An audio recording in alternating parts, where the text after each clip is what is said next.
يعني كانت شيئا ما صعبه في الاول، خصوصا في الشوط الاول.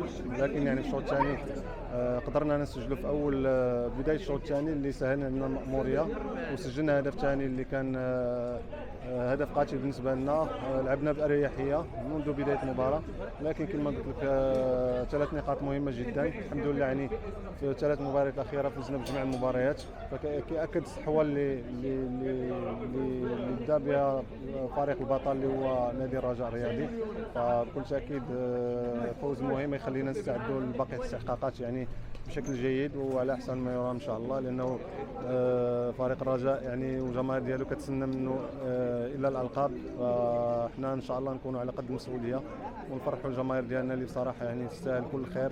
وشفناهم اليوم يعني كانوا متعلقين، لكن الحمد لله يعني كما قلت لك المباراه خديناها بجديه وفزنا بها. و3 نقاط اللي مهمه اللي 9 نقاط يعني كنشوفوا يعني في المرتبه الثانيه او في المرتبه الاولى على حسب نتيجه مباراه نهضه بركان. بالنسبه للقرعه ديال دور ابطال افريقيا نبداو معاهم، كتوقع الرجاء؟ فاحنا متوقعين احنا مستعدين لاي خصم. اول شيء متوقعين انها تكون كل مباريات صعيبه، وكل الفرق اللي مؤهله لدوري المجموعات فهو فرق قويه وعندها تاريخ في هذه في المسابقه هذه. لكن الرجاء حتى هو عنده تاريخ، عنده القاب ديالو، فالكل غادي يخاف من فريق الرجاء. لكن شريطه حتى حنا نكونوا مستعدين بشكل جيد وناخذوا المسابقه بكل جديه